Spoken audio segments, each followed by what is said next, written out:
ఆగ్నేయ బంగాళాఖాతంలో వాయుగుండం ఏర్పడింది. ఇది మరింత బలపడి తీవ్ర వాయుగుండంగా మారనుంది. ఈ నెల 27 నాటికి ఇది తుఫానుగా మారే ఛాన్స్ ఉందని వాతావరణ కేంద్రం వెల్లడించింది. ఈ తుఫాన్కు మొంథాగా నామకరణం చేశారు. దీని ప్రభావంతో తిరుపతి, నెల్లూరు, ప్రకాశం, బాపట్ల, గుంటూరు, కృష్ణా జిల్లాలో భారీ నుంచి అతి భారీ వర్షాలు కురిసే అవకాశం ఉంది.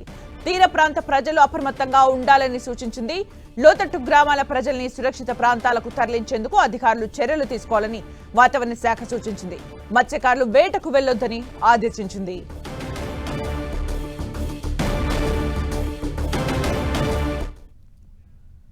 ఏపీకి తుఫాన్ గండం దూసుకొస్తోంది. 27 నుంచి 3 రోజుల పాటు భారీ నుంచి అతి భారీ వానలు ముంచెత్తనున్నాయి. వెదర్ పై మరిన్ని వివరాలు మా ప్రతినిధి విక్రమ్ అందిస్తారు.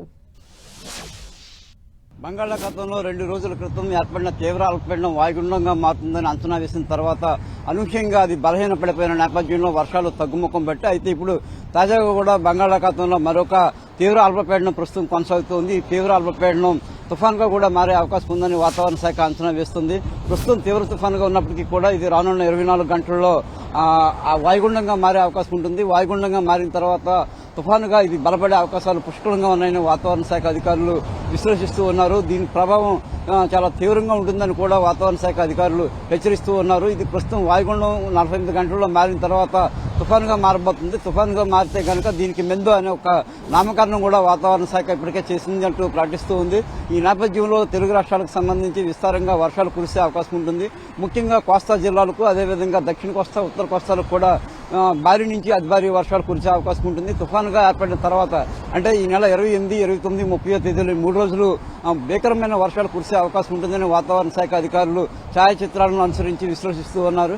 అయితే 28, 29, 30 3 రోజులు కూడా ముఖ్యంగా కోస్తా జిల్లాలో అంటే ఎక్కువగా ప్రకాశం, కృష్ణా, అదేవిధంగా కాకినాడ, ఉభయ గోదావరి జిల్లాలు ఈ ప్రాంతం అంతా కూడా భారీ నుంచి అతి భారీ వర్షాలు బలమైన ఈదురుగాలులతో కూడిన కురిసే అవకాశం ఉంటుందని చెప్తూ ఉన్నారు. అంతేకాకుండా అటు దక్షిణ కోస్తా జిల్లాల్లో నెల్లూరు, ప్రకాశం అటువంటి జిల్లాల్లో కూడా బాపట్ల, అదేవిధంగా చిత్తూరు, తిరుపతి ప్రాంతాల్లో కూడా మోస్తారు నుంచి భారీ వర్షాలు కొనసాగుతాయి. ఇదే సమయంలో ఈ తుఫాను వాయుగుండం ప్రభావంతో ఉత్తర కోస్తాలో ఉన్నటువంటి ఉత్తరాంధ్ర జిల్లాలు, అదేవిధంగా మా పక్కనే ఉన్నటువంటి అనకాపల్లి, కాకినాడ జిల్లాల్లో కూడా ఈ వర్షాలు అనేవి భీకరంగా కొనసాగే అవకాశం ఉంటుంది.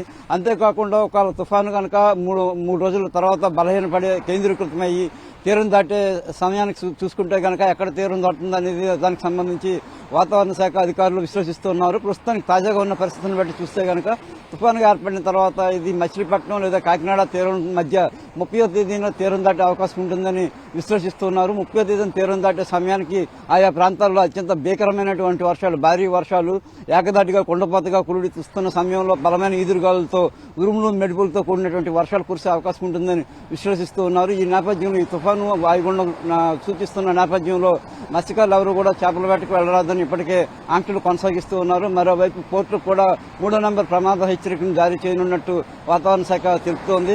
అయితే ఈ వర్షాల నేపథ్యంలో ప్రజలంతా కూడా అప్రమత్తంగా ఉండాలి. ఈ రకంగా కూడా ఈ తుఫానుగా ఏర్పడితే కనుక అక్టోబర్, నవంబర్ మాసాల్లో ఎక్కువగా తుఫాన్లు ఏర్పడుతూ ఉంటాయి. ఈ ఏడాదికి సంబంధించి తొలిసారిగా ఈ బంగాళాఖాతంలో ఈ తుఫాను ఏర్పడుతున్న నేపథ్యంలో జాగ్రత్తలు ఖచ్చితంగా వహించాలి. ముఖ్యంగా రైతులు అందరూ కూడా జాగ్రత్తలు తీసుకొని పంటలన్నింటినీ చక్కబెట్టుకోవాలి. సాధారణ ప్రజలు కూడా అత్యవసర పనులు ఉంటే తప్ప ఈ 28, 29, 30 తేదీల్లో బయటకు రాకూడదని వాతావరణ శాఖ అధికారులు సూచిస్తున్నారు. కెమెరామెన్ నరేష్తో విక్రమ్, 10 టీవీ, వైజాగ్.